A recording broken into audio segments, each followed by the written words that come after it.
नमस्कार, मैं रवीश कुमार। शराब सोच रही थी कि वो बच जाएगी क्योंकि सबका ध्यान मांस पर है, जबकि आफत उस पर भी आई हुई थी। मांस ने चालाकी की, यूपी में घिर गया तो नॉर्थ ईस्ट पहुंच गया और फिर केरल चला गया। शराब फंस गई। राष्ट्रीय राजमार्ग यानी नेशनल हाईवे और राजकीय राजमार्ग यानी स्टेट हाईवे के 500 मीटर इधर उधर अब कोई शराब की दुकान नहीं हुआ करेगी।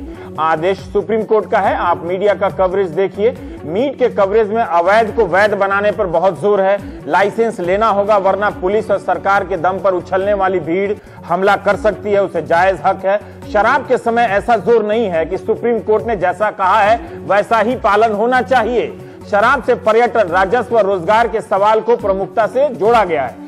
बूचड़ खाने और मीट के वक्त वैध और अवैध को ही प्रमुखता मिली। हम कुछ अखबारों की उस वक्त की सुर्खियों के नमूने पेश करना चाहते हैं ताकि आप देख सकें कि मीट और बूचड़ खानों के समय मीडिया की भाषा और मंशा क्या थी। एक्शन में योगी, लोग खुश, अवैध बूचड़ खानों पर ताले। बिना लाइसेंस के चल रही है मीट फैक्ट्री, प्रशासन ने सील की। शहर में संचालित 3 अवैध बूचड़ खाने सील। अवैध बूचड़ खाना बंद कराने का अभियान शुरू। जिले में पशु कटान पर लगा रहा अघोषित प्रतिबंध। कार्रवाई के विरोध में हड़ताल पर मीट व्यापारी। यूपी में बूचड़ खानों पर कार्रवाई। जाने वैध अवैध का अंतर। अंग्रेजी अखबारों की सुर्खियां। 17 rules UP meat sellers must follow. How UP's meat business was run before Yogi Adityanath cracked the whip. This is how the slaughterhouse ban in Uttar Pradesh will cripple revenue, cost millions of jobs. बूचड़ खानों और meet मुर्गा की दुकानों पर छापामारी police ही नहीं कर रही, कुछ लोग भी कर रहे हैं जो खुद को सरकार के स्वयंसेवक समझ रहे थे। मीट की दुकानें किसने जलाई आखिर? गौमांस और मांस को एक ही कतार में बिठाया गया, जबकि यूपी में 1950 के दशक से ही गौमांस या गौ हत्या पर प्रतिबंध है। राज्य सरकार चीखती रही कि उसका फैसला किसी समुदाय विशेष के प्रति नहीं है। जिसके पास लाइसेंस है उन्हें चिंता करने की जरूरत नहीं। बूचड़ खानों को अवैध बताया गया, मगर क्या यह बताया गया कि वहां कट क्या रहा था, बकरा, भैंस या गाय? बजाय इस अंतर के सबके इस तरह से पेश किया गया जैसे अवैध बूचड़ खाने का मतलब है वहां गौ मांस का कारोबार हो रहा हो। यह मीडिया की भाषा का टोन था। टोन वह हुआ जो जोर जोर से बोला जा रहा है, अंडरटोन हुआ जो बिना बोले बोला जा रहा है। राष्ट्रीय और राजकीय राजमार्गों से सटे 500 के मीटर के दायरे में शराब की दुकानों को हटाने के आदेश में मीडिया ने किस पक्ष को उभारा, ये आप देखिए। राज्य सरकारें राजमार्गों का दर्जा बदलकर राहत दे रही हैं। हाईवे को नगरपालिका के दायरे में लाया जा रहा है। फिर इस फैसले का क्या मतलब रह जाएगा? लेकिन मीडिया का हेडलाइंस देखिए किस तरह से कहा जा रहा है कि शराब को बंद दुकानों को ऐसे दिखाया गया जैसे ग्लोबल अर्थव्यवस्था का घर उजड़ गया हो। रिपोर्टर से लेकर एंकर की भाषा को ध्यान से देखिए। इन दुकानों के प्रति सहानुभूति दिखेगी। रोजगार और कारोबार के नुकसान के पक्ष को ज्यादा मजबूती से उभारा जा रहा है। दिखाया गया कि किस तरह से फ्रीडम ऑफ चॉइस पर हमला हुआ है। इसके टोन अंडरटोन में आपको समुदाय का रंग नहीं मिलेगा। इसलिए शराब कारोबारी पूरे आत्मविश्वास के साथ अपनी बात मीडिया के सामने रख रहे हैं। पूरे कवरेज में आपको सड़क दुर्घटना का पक्ष या तो गायब दिखेगा या कमजोर दिखेगा। मीडिया कितनी जल्दी शराब की दुकानों के प्रति सहानुभूति रखने लगा, खासकर अंग्रेजी मीडिया। उसके हेडलाइंस इस तरह से रहे, how Mumbai cope with liquor ban along highways. Supreme court highway booze ban causes long lines, short tempers. Highway liquor ban, 5,000 people may lose jobs in Chandigarh. Supreme Court's highway liquor ban is disastrous. Will kill hospitality sector, hit 1 million jobs. Liquor ban along highways, how court orders leave state coffers dry. Shrinking exchequers is what state governments are most worried about. Meat दुकानदारों को media वैध होने का lecture दे रहा था, शराब दुकानों को लेक्चर देना भूल गया कि सुप्रीम कोर्ट का आदेश है भाई, जैसा है वैसा पालन करो। वो लोग भी गायब हो गए जो यूपी में घूम घूम कर मीट की दुकानों का लाइसेंस चेक कर रहे थे, उन्हें वैध बनाने का राष्ट्रीय कर्तव्य पूरा कर रहे थे। अब आते हैं शराब कारोबारियों के मसले पर। वे वाकई सुप्रीम कोर्ट के आदेश से फंस गए हैं। अचानक उनके सामने दुकानें बंद होने का खतरा पैदा हो गया है, जिन्हें सरकार ने लाइसेंस लेकर ही खोला था। पर सोचिए इनकी बातों को मीडिया कितनी सहानुभूति से दिखा रहा है। वही मीडिया को सड़क दुर्घटना के खिलाफ अभियान चलाता है जो मीडिया। क्या आप मीट दुकानों के कवरेज में फुटपाथ पर मीट, मुर्गा और मछली बेचने वालों की कहानी जान सके जिनकी दुकानें हटा दी गई? क्या आपको पता चला कि रोजी रोटी उनकी भी छीनी है? होटल कोई बोतल नहीं है कि जेब में रखकर कहीं और चलते बनेंगे आप। 10 लाख लोगों से जुड़े इसके कारोबार का दावा किया जा रहा है। हालांकि ईपीएफओ का सर्टिफिकेट देना चाहिए कि इतने लोगों का ये प्रोविडेंट फंड काटते हैं कि नहीं काटते हैं, लेकिन दावा कर रहे हैं। 2 लाख करोड़ का कारोबार बता रहे हैं। सुप्रीम कोर्ट के फैसले से हाईवे से सटे हजारों बार, पब, दुकानों पर असर तो पड़ेगा। नौकरियां जाएंगी या अदालत ही नहीं सोचेगी, सरकार नहीं सोचेगी तो कौन सोचेगा? सुप्रीम कोर्ट ने क्यों ऐसा फैसला दिया, यह भी सोचना होगा। सड़क दुर्घटना से मरने वालों में 25% नशे के कारण, गाड़ी चलाने के कारण मारे जाते हैं। हर साल शराब के कारण होने वाली दुर्घटना से 6000 से अधिक लोग मारे जाते हैं। क्या कोई अदालत इसे देखती रह सकती है? एक फैसले से एक झटके में जितने लोगों की जानें नहीं बची, उससे कहीं ज्यादा लोगों के रोजगार पर संकट आ गया है। क्या सुप्रीम कोर्ट के आदेश से कुछ भी अंकुश नहीं लगेगा? क्यों सरकारों ने हाईवे के किनारे शराब की दुकानें खोली? दंड सरकारों को देना चाहिए, मिल गया दुकानदारों को। एंकर रेड वाइन के फायदे बता रहे हैं, जैसे मीट में प्रोटीन तो होता ही नहीं था। बिहार के मुख्यमंत्री नीतीश कुमार ने केंद्र सरकार को चुनौती दी है कि वो शराबबंदी लागू करे, बीजेपी शासित राज्यों में शराबबंदी लागू करके दिखाए। हमारी राजनीति भी शराब के पीछे पीछे आ रही है। दरअसल हमारी आधुनिकता और राजनीति का टायर पंचर हो गया है। उसकी गाड़ी फंस गई है, कभी मीट में जाके फंसती है तो वहां से निकलकर शराब में फंस जाती है। सड़क और परिवहन मंत्री नितिन गडकरी का लोकसभा में दिया गया बयान है 2015 का कि भारत में हर साल 5 लाख सड़क दुर्घटनाएं होती हैं। इसके कारण हर साल 1.5 लाख लोग मारे जाते हैं। इससे सालाना 55,000 करोड़ का नुकसान होता है। इसमें भी आ गया आपका वो जीडीपी जिसका नुकसान हम मर जाएंगे मगर बर्दाश्त नहीं कर सकते। यह राशि जीडीपी की 3% है जो सड़क दुर्घटना के कारण नुकसान होती है। 18 मार्च 2014 में पंजाब हरियाणा हाई कोर्ट के चीफ जस्टिस ने फैसला दिया कि हाईवे के किनारे खुली शराब की दुकानें दिखनी नहीं चाहिए और इन तक पहुंचने का रास्ता बंद हो जाना चाहिए। तो सुप्रीम कोर्ट से पहले हाई कोर्ट ने ऐसा फैसला दिया था, तब हमने प्राइम टाइम किया था। तब पंजाब और हरियाणा की सरकारें सुप्रीम कोर्ट चली गई थी।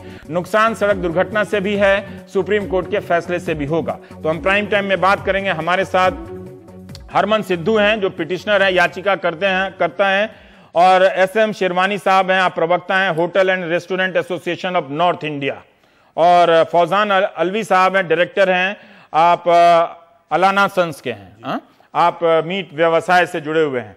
हरमन सिद्धू साहब, हम आपसे ही पूछना चाहते हैं, आपने एक ऐसी याचिका दायर कर दी कि जिसके फैसले में इतने लाखों लोगों का के रोजगार पर संकट आ गया है, कई हजार करोड़ कारोबार पर संकट आ गया है। आपको लगता है आपकी नजर में कि सुप्रीम कोर्ट ने इरादा सही होते हुए भी कुछ ज्यादा झटका दे दिया सख्ती से?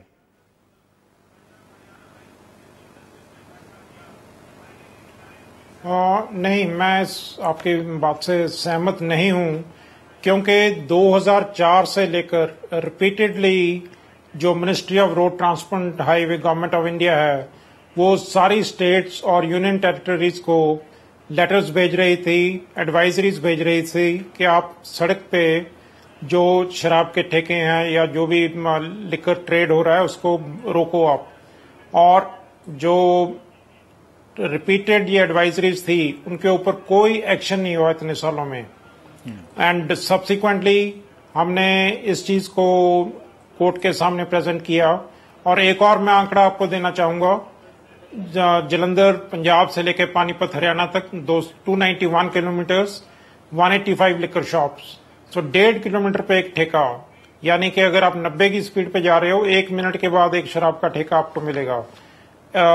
और ये इतनी कोई इंपॉर्टेंट चीज नहीं कि जिसकी प्रोविजन सड़क पे 1-1 मिनट के बाद होनी चाहिए। और इसको लेकर 2014 में पंजाब एंड हरियाणा हाईकोर्ट ने बहुत क्लियरली ऑर्डर दिया था कि the liquor vents should neither be visible nor accessible from the highways. सिर्फ 6 दिन के बीच दोनों पंजाब और हरियाणा सरकारें सुप्रीम कोर्ट जाके उन्होंने अपील डाल दी कि भी हम नेशनल हाईवे से ठेके हटा देते हैं, दुकानें हटा देते हैं, लेकिन स्टेट हाईवे पे हमें ये बिजनेस करने की परमिशन दी जाए।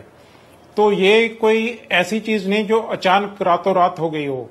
ये पिटीशन पिछले 5 साल से चल रही है और इसका ऑर्डर 15 दिसंबर 2016 को आया था जी, जिसके बाद 68 हरमन साहब, आपको नहीं लगता कि हाईवे के किनारे जो ठेके हैं उनका बंद होना और जो शहर से लगी दुकानें हैं, 5 स्टार होटल हैं, पब हैं, जैसे गुड़गांव का उदाहरण दिया जा रहा है, जैसे चंडीगढ़ का उदाहरण दिया जा रहा है, इनके साथ कुछ ज्यादती हो गई?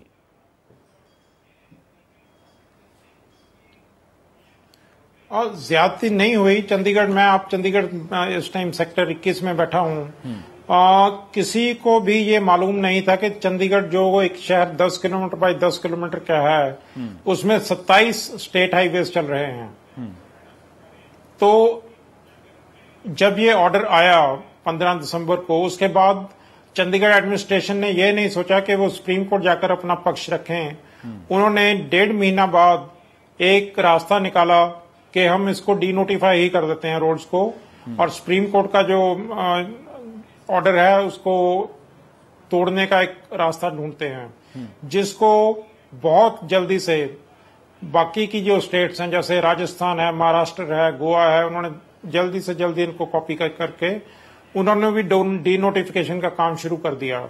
और दूसरी बात, जैसे आप बार्स वगैरह की बात कर रहे हैं, सेम चीज जो ठेके का लाइसेंस है वो बार को भी मिलना शुरू हो गया। वो जो कहते हैं ना कॉम्बो पैक, तो वो कॉम्बो पैक हो गया कि भाई एक बार भी होगा, जिसने अंदर आके पीनी है वो आप बार में बैठ के पी ले, बाकी अपनी बोतल लेकर चले जाओ। तो ये सॉल्यूशंस नहीं है। इनको जिसको प्रॉब्लम थी इस ऑर्डर से, वो उनके पास सुप्रीम कोर्ट जाने का रास्ता था, विकल्प था, तो उसको क्यों नहीं उन्होंने फॉलो किया? और क्यों आज जब इस चीज की इम्प्लीमेंटेशन की बारी आ रही है तो उस टाइम इतना हल्ला हो रहा है? उससे पहले इनको कोर्ट जाना चाहिए था। और अगर इनकी दलील में इतना दम होता तो सुप्रीम कोर्ट ने डेफिनेटली उस चीज को सुनना था और उससे अकॉर्डिंगली अपने जो ऑर्डर है उसमें अमेंडमेंट करनी थी। मैं आपको एक एग्जांपल देता हूं कि जो म्यूनिसिपल काउंसिल्स की पॉपुलेशन 20,000 से कम है, उनमें ये डिस्टेंस 500 मीटर से कम करके 220 मीटर किया गया है। तो वो वहां गए, उन्होंने अपना पक्ष रखा और सुप्रीम कोर्ट को उनकी बात में तर्क लगा, तो उन्होंने ये चेंज किया। तो ऐसे ही सबके पास सुप्रीम कोर्ट सबके लिए सेम है, तो they had the right to go there and approach the honourable supreme court, जो उन्होंने नहीं किया। तो आज उसको लेकर शेरवानी साहब, मेरा सवाल ये है कि ये जो हरमन सिद्धू की बात है उससे दो बात निकल कर आ रही है कि आप लोगों के पास भी मौका था, राज्य सरकारों के पास भी मौका था, पर राज्य सरकारों ने सड़कों की हैसियत बदलने का रास्ता अपनाया कि हाईवे से उसको नगर पालिका कर देते हैं। तो इससे तो आप लोगों को राहत मिल गई होगी या मिलने की उम्मीद की जानी चाहिए। और दूसरी बात यह है कि आप लोग भी अपना पक्ष नहीं रख पाए। जो चिंता है सुप्रीम कोर्ट की कि एक्सीडेंट की है कि आप इस तरह से खुली अगर शराब बिक रही है हाईवे के आसपास और वो दुर्घटना का कारण है, तो हमको उसका भी तो एक मौका देना पड़ेगा ना। तो ये हंगामा जो है कि नौकरियां चली गई हैं, बिजनेस खत्म हो गया है, ये तो इसकी आहट तो आपने पहले सुन ली थी, तब आप लोग क्या कर रहे थे? सबसे पहले तो मैं ये कहना चाहूँगा, बताना चाहूँगा कि हमारे सिद्धू साहब भी इस बात को जानते हैं कि शायद सबसे पहले जो केस हुआ था ये सिर्फ वेंडर्स के खिलाफ हुआ था, और इसमें होटल और रेस्टोरेंट का नाम तक नहीं था।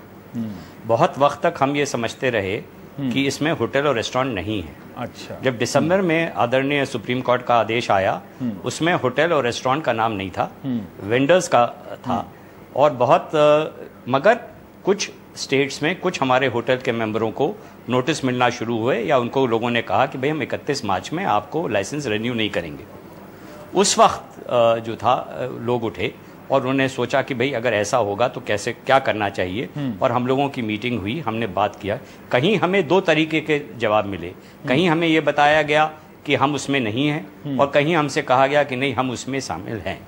हमने supreme court, retired supreme court जजों से भी इस सुप्रीम कोर्ट का जो आदेश था 15 दिसंबर का, उनसे कहा कि भाई इसका आप हमें क्लैरिफिकेशन बताइए, इंटरप्रिटेशन बताइए।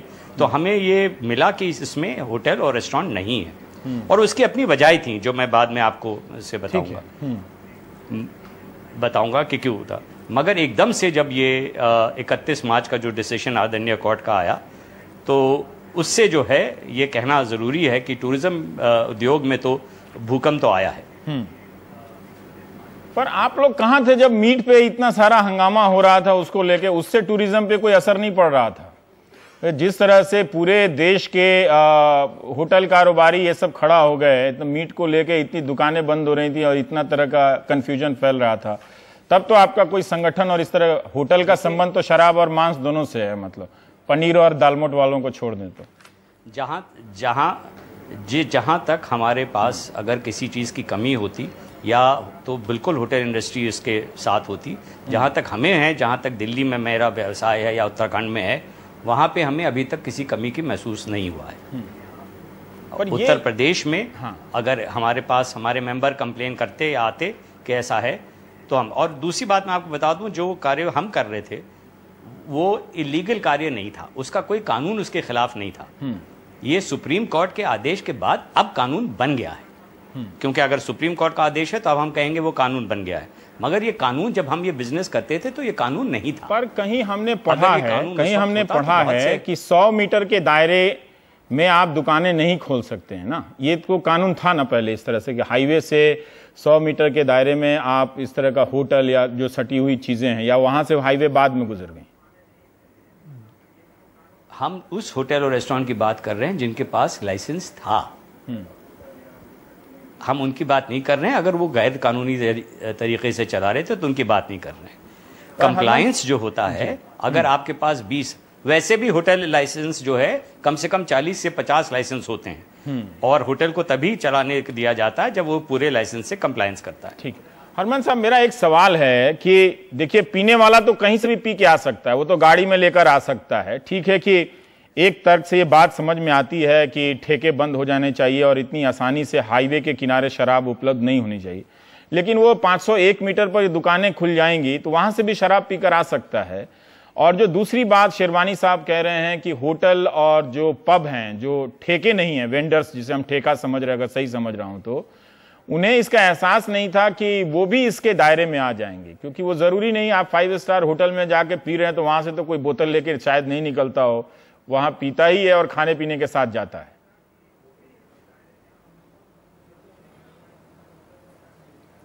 पहले तो जो आपने 500 मीटर की बात की है, तो हर एक चीज में कोई ना कोई एक लिमिट रखी जाती है। जैसे पहले होता था कि भी अगर 100 में से 40 नंबर आ गए तो आप पास हो गए, तो हर बार ये जिसके 39 नंबर आएंगे वो कहेगा ये 1 नंबर और दे देते तो शायद मैं पास हो जाता।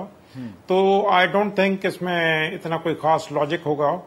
और दूसरी जो बात है, अभी जो मेरे दोस्त कह रहे थे कि भाई उनको ये क्लियर नहीं था कि भाई ये ऑर्डर उन पे अप्लाई होता है कि नहीं, और उन्होंने राय ली किसी रिटायर्ड जजेस से, और ये नहीं उन्होंने पढ़ा जो कोर्ट का ऑर्डर है, उसमें लिखा हुआ है बहुत स्पष्ट तौर पे, जो 15 दिसंबर का ऑर्डर था, all states and union territories shall forthwith cease and desist from granting licenses for the sale of liquor along the national and state highways. So ये चीज कोर्ट के ऑर्डर में लिखी हुई थी, और अगर उनको कोई कंफ्यूजन था तो उनके पास एक बहुत क्लियर रास्ता था।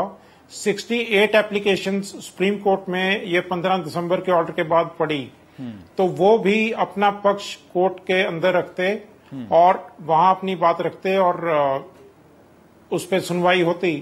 और जो एक और आप बात कर रहे हो कि जरूरी नहीं है कि लोग सड़क के किनारे वाली दुकानों से लेकर शराब पियेंगे, वो कहीं से भी शराब पीकर आ सकते हैं। इस चीज का भी कोर्ट के ऑर्डर में डिटेल्ड तरीके से मेंशन है कि ये जो ऑर्डर है या इसका जो रिजल्ट है उसके साथ ये नहीं होगा कि ड्रिंक ड्राइविंग बिल्कुल बंद हो जाएगी। उसमें भी ये मेंशन है कि भी लोग अपने घर से लेकर आ सकते हैं, लेकिन ये एक उस तरफ एक स्टेप है। और ये डेफिनेटली आप भी इस चीज को मानेंगे कि अगर इसी टाइम आपके सामने कोई चाय का प्याला परोस दे तो शायद आप उसकी 4 चुस्कियां ले लोगे। ठीक है। और अगर वो नहीं मिलेगा, आपको पता है कि आपको उठ के चाय बनानी पड़ेगी, तो आप शायद उसको अवॉइड करोगे। ठीक है। तो पर शेरवानी साहब, मेरा आपसे सवाल है कि जब सरकारें आपके हाईवे को, एक सेकंड, जब आपके हाईवे को बदल रही हैं, उनका नाम और उनकी हैसियत बदल ही रही है, तो आपका तो काम हो ही गया, तो आप लोग फिर किस बात से परेशान हैं? नहीं, ऐसी बात नहीं है। हाँ। मैंने भी अखबारों में पढ़ा है और आप जैसे टीवी पे कह रहे हैं, मैंने सुना है। जहाँ तक मेरी खबर है, मेरे कम से कम 30 से 40% मेंबरों के लाइसेंस रिन्यू नहीं हुए हैं। अच्छा। आज के दिन जैसे हम बैठे हुए हैं वो रिन्यू नहीं हुए हैं। और जहाँ तक सिद्धू साहब कहते कि ये गए क्यों नहीं, तो हमारा एसोसिएशन कोर्ट गया था आखिरत में, मगर वहाँ 40 जो लॉयर थे वो सारे ठेकों के लॉयर्स थे, वाइन एसोसिएशंस के लॉयर थे। और हमें ये लगता है कि कहीं ना कहीं हमसे चूक हुई, अपनी बात हम ठीक से शायद रख नहीं पाए, या हमारी आवाज उन ठेकों के लॉयर्स के आवाजों में कहीं दब गई। ये हो सकता है, पर अब क्या किया जा सकता है? अब आप लोग कोर्ट में ही जाकर फिर से दोबारा सुनने के लिए अपील करेंगे? हमारी मीटिंगें चल रही हैं, हम लोगों से बात कर रहे हैं। मैं इतना कानून का एक्सपर्ट नहीं हूं, क्योंकि आदरणीय सुप्रीम कोर्ट है, मगर मैं इस फैसले का हम इस बात की तो कदर करते हैं कि ड्रंकन ड्राइविंग जो है वो कम होनी चाहिए, मगर आप ही के आंकड़ों से मुझे पता चला कि 3% जो एक्सीडेंट होते हैं वो ड्रंकन ड्राइविंग के होते हैं। 3% कम है, लेकिन संख्या में 6000 है। 6000 है। और आपको देखिए, अगर आप नितिन गडकरी को फॉलो कर रहे हैं, मगर नितिन गडकरी को फॉलो करते हो तो रेडियो से लेके वो हर जगह हर भाषण में यही एक बात बोलते हैं कि मेरा बस चले तो मैं किसी तरह से इसे घटा दूं। उनसे हो या ना हो अलग बात है, लेकिन उनकी प्रायोरिटी, उनके किसी भी इंटरव्यू में देखिए तो पहली बात वो यही बोलते हैं। जी,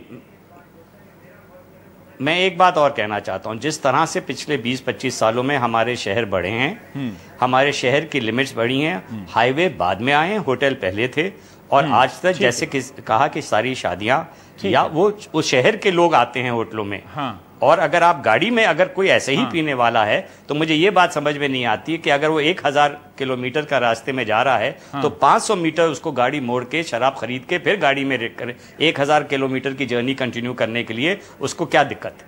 ठीक है। तो शेरवानी साहब, आपका शुक्रिया। ब्रेक के बाद हम बात करेंगे फौजान अलवी साहब से। बहुत बहुत शुक्रिया।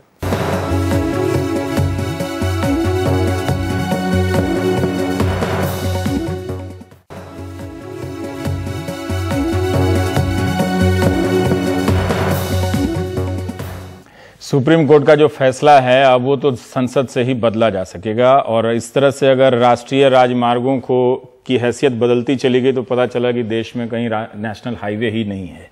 तो खैर, अब हम इस पे बात करना चाहते हैं। फौजान साहब, आपको मैंने यही बुलाया क्योंकि आपने दोनों कवरेज देखा होगा मीडिया का। बहुत दिलचस्प लगा कि इस पूरे दलील में रेड वाइन को लाया गया कि रेड वाइन से स्वास्थ्य के लिए अच्छा है, जैसे ठेके में रेड वाइन ही ज्यादा बिक रही हो। क्या आप लोगों को ये ऐसा मौका मिला मीडिया के कवरेज में, आपको दिखा कि मीट में प्रोटीन का भी तत्व होता है, वो भी गरीबों के लिए अच्छा है? नहीं, मीट में प्रोटीन का तत्व तो नहीं आया। हाँ। जैसे ये समस्या हमारे उत्तर प्रदेश में शुरू रवि जी, उसमें एकदम से ऐसा लगा कि जो जो काम कर रहा है वो सब इलीगल है। किसी ने जाके ग्राउंड पे देखा नहीं कि भाई हेल्थ मिनिस्टर ने बार बार कहा जो लीगल है कोई टेंशन नहीं, जो इलीगल है वो टेंशन। अब वो एक इतना घमासान मीडिया में हो गया, खासतौर से लोकल मीडिया में, कि ऐसा लगा कि जो काम कर रहा है गलत काम कर रहा है। और प्रशासन इतना एक्टिव हो गया और कि एक 25 आदमी 50 आदमी की टीम लेकर के फैक्ट्रियों में जाने लगा, लोकल दुकानों में जाने लगा। ऐसा लगा कि अब इसके पास प्रशासन पास इसके अलावा कोई काम ही नहीं बचा है। मतलब अगर ये सही हो जाएगा तो उसके बाद रामराज शुरू हो जाएगा। ये तक दिया गया कि वो अवैध चल रहे थे, तो उस अवैध बूचड़खाने क्या थे? अवैध और अवैध का फर्क क्या है? अवैध जो है वो म्युनिसिपल काउंसिल की जिम्मेदारी है। हर शहर में, हर टाउन एरिया प्लानिंग में एक बूचड़खाने की, स्लॉटर हाउस की मैंडेटरी रिक्वायरमेंट है। कोई नक्शा उसके अलावा कंप्लीट नहीं होता है। तो ये एनजीटी और माननीय सुप्रीम कोर्ट की जो बात हो रही है कि 129 और 130, उसमें से 40-42 तो एक्सपोर्ट ओरिएंटेड यूनिट्स हैं साहब, उनके पास सारी परमिशंस हैं। ठीक है, अब ये वैध हुए। अब अवैध में जितने स्लॉटर हाउस जो म्युनिसिपैलिटी की जिम्मेदारी है, उसमें चीफ मेडिकल ऑफिसर का इन्वॉल्वमेंट होना, उसमें वेटनरी डॉक्टर का होना, उसका मेंटेनेंस म्युनिसिपल अथॉरिटी का करना, वो सब अवैध है। क्योंकि क्या हुआ पिछले कई सालों में, अगर अवैध है तो ये वेटनरी अफसर भी जिम्मेदार है उसके लिए, उसका पूरा सिस्टम जिम्मेदार है। तो उनमें से किसी के खिलाफ कार्रवाई नहीं हुई। अब किसी के खिलाफ कार्रवाई ना ही मीडिया ने जाकर के ग्राउंड पे दिखाया कि भाई ये सरकार का म्युनिसिपल स्लॉटर हाउस है और इसकी ये हालत है, जंग लग गया है, पानी नहीं है, टूट गया है, 20 महीनों से कोई गया नहीं वहां पर, कीड़ा लग गया, बीमारी हो गई, सब हो गया। तो वो किसकी जिम्मेदारी है? वो हमारी जिम्मेदारी नहीं थी, वो तो सरकार की जिम्मेदारी है। वहां पर क्या होता था पहले कि जिसको गाय तो नहीं कटती है, जिसको भैंस काटनी है, जिसको क्या कहते हैं बकरा काटना है, वो वहां जाता है, एक फीस देता है, डॉक्टर एंटीमार्टम पोस्टमार्टम करता है और उसको क्या कहते हैं उसके बाद शहर में डिस्ट्रीब्यूट होता है साहब। वो प्रैक्टिस पूरी 20 साल से बंद हो गई। ये बंद हो गई। अच्छा, दूसरी बात, जो गौकशी की बात कर रहा है। ये बंद क्यों हुई? क्योंकि वेटनरी ऑफिसर कम हो गए हैं या वो माल कमाने लगे? नहीं, वो म्युनिसिपल अथॉरिटीज ने उसकी तरफ देखा ही नहीं साहब 20 साल से। तो जब ऊपर से नहीं देखा गया तो नीचे से किसी ने देखा, सब वो डाइल्यूट हो गया। यूपी की पॉपुलेशन इतनी बड़ी है, थोड़ा सा छोड़ दीजिए तो सब डाइल्यूट हो जाता है। हम जो अवैध बूचड़खाना समझते हैं, वहां पर गायें कट रही थी? नहीं, गाय साफ सब पूछता हूँ, इस तरह से लगा कि इस तरह से दिखाया गया कि वह वही कट रही थी अवैध रूप से और उन्हें ही पकड़ा जा रहा था। सब गौकशी तो एक कानूनी जुर्म है, वो एक लॉ एंड ऑर्डर इशू है। यहां पर कोई चोरी छिपे क्या कर रहा है किसी को नहीं मालूम है, लेकिन इन सब जगहों पे जो है वहां पर ऐसा कोई काम नहीं हो रहा है। ये बेसिकली भैंस, बकरी और भेड़ का काम हो रहा है यहां पर। और जो लोकल अपना मुर्गा मछली वो तो अलग अलग दुकानों पे हो रहा है। अच्छा, क्या हुआ कि इतने सालों से किसी ने इसकी तरफ देखा नहीं। This is a failure of the urban development ministry, municipal act. तो उसमें सब मंत्रालय, कर्मचारी और कारोबारी वो भी तो लाभ ले रहे थे ना? हाँ, बिल्कुल ले रहे थे। बेच के साहब हमारे यहाँ तो क्या होता, थोड़ा सा अगर आदमी ढील होती है तो क्या कहते हैं, सब आदमी अपने अपने हिसाब से काम करने लगता है। तो उसका फेलियर हो गया ये। तो अब ये जो बंद हुआ, एक फैसला तो इसका वो है कि ठीक है सरकार अपना एक्शन ले रही थी, ठीक है, लेकिन जो उसको प्रेजेंटेशन हो रहा था उसमें मैं जानना चाहता हूं कि फिर वो आप लोगों को किस तरह से इफेक्ट किया, किस तरह की धारणा फिर बनाया? सब धारणा क्या होता है, एक बहुत रॉन्ग मैसेज जाता है जब ये एकदम से कंट्रोल नहीं होता इस तरह की कोई भी धारणा। ठीक है साहब, वो 2-4-5 दिन निकल गए उस कंफ्यूजन में, उसमें बहुत डैमेज हुआ। उसमें डैमेज किसान का हुआ, उसमें ट्रांसपोर्टर का हुआ, उसमें एक्सपोर्टर का हुआ, उसमें डेली जो लोकल बुचर है उसका हुआ, पोल्ट्री वाले का हुआ, मछली वाले का, सबका हुआ साहब। दूसरी बात यह है कि मीडिया ने कभी ये नंबर नहीं दिखाया, शराब के उसमें दिखा रहे हैं 1000 करोड़ और 500 करोड़ रुपए डेली का नुकसान। इसमें जो डेली का नुकसान हो रहा है साहब, अभी मैं आपके टीवी पे देख रहा था कि वो टूरिज्म मिनिस्टर साहब ने भी कहा है कि it is going to be a big hit for the tourism industry. तो साहब जो बाहर से पर्यटक आ रहा है वो क्या खा रहा है? वो तो मांस मछली खा रहा है ना साहब। तो उस पर किसी ने बोला नहीं, ना किसी ने नंबर क्रंचिंग करी कि डेली बुचर का उत्तर प्रदेश में कितना नुकसान हो रहा है, एक्सपोर्ट का कितना नुकसान हो रहा है, और सबसे ज्यादा फार्मर का कितना ज्यादा नुकसान हो रहा है साहब। एक particular community is involve in executing this whole act of slaughter, particular, ठीक है। उसके बाद तो ये बैकवर्ड इंटीग्रेशन में तो हर आदमी इन्वॉल्व है, सब हिंदुस्तानी है। तो ये इसका एक राइट मैसेज, इसको ठीक से इसको डिबेट नहीं किया गया, उसको ठीक से पर्सपेक्टिव में नहीं रखा गया, इसको सही पर्सपेक्टिव में नहीं रखा गया। मीडिया को जाकर के देखना चाहिए था कि अवैध है क्या। अवैध तो बहुत सी चीजें हो सकती हैं। अवैध तो बिल्डिंग हो सकती है, अवैध तो सब्जी मंडी हो सकती है, अवैध तो कोल्ड स्टोर हो सकता है, अवैध कुछ भी हो सकता है, अवैध तो नीचे की पार्किंग भी हो सकती है। तो ऐसा नहीं था कि सिर्फ बूचड़ खाने ही अवैध चल रहे थे उत्तर प्रदेश में, ठीक है साहब। बट इतना हाई टेंशन फोकस जो था उसने बहुत डैमेज किया। और अभी भी देखिए क्या कोई सोल्यूशन उसका लोकल आदमी के लिए नहीं निकला है। जो 41-42 एक्सपोर्ट हाउसेज चल रहे हैं उसमें से 8-9 बंद हैं। उसके भी कारण जो है वो एंटी स्लॉटर एक्ट के अलावा सारे कानून में है। तो उसमें जैसे अब आपके घर में एक बल्ब फ्यूज हो गया तो मैं आपको आपकी फैक्ट्री में दुकान में बोलूंगा कि भाई तुम अगली बार आओगे तो ये बल्ब सही कर लेना या हीटर सही कर लेना, लेकिन दुकान में ताला नहीं लग जाएगा। तो 8-9 फैक्ट्रियों में उस तरह से ताला लग गया साहब।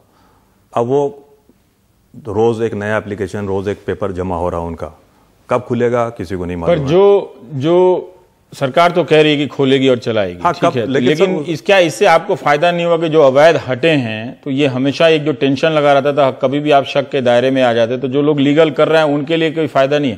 क्योंकि 2 तरह का इसमें एंगल है, एक तो बूचड़ खाने वाला डिबेट है और एक जो मीट मछली बेचने वाला है उसका डिबेट है साहब। ये बड़ा डिबेट जो है, ये जो शहर में एक आपका लोकल बूचर जिसको कहते हैं आप, जो मटन बेच रहा है, जो बफलो मीट बेच रहा है, जो मुर्गा मछली बेच रहा है, प्रॉब्लम इसके साथ है साहब। वो आपने दिखाया 17 गाइडलाइन चाहिए आपको एक मीट शॉप खोलने के लिए। उसने खोल लिया, उसने एसी लगा लिया, गीजर लगा लिया, स्टेरलाइज सब कर लिया, लेकिन वो रॉ मटेरियल लाएगा कहां से? लाने के लिए तो आपको कानूनी म्युनिसिपल स्लॉटर हाउस ही में जाना पड़ेगा। म्युनिसिपल स्लॉटर हाउस है नहीं।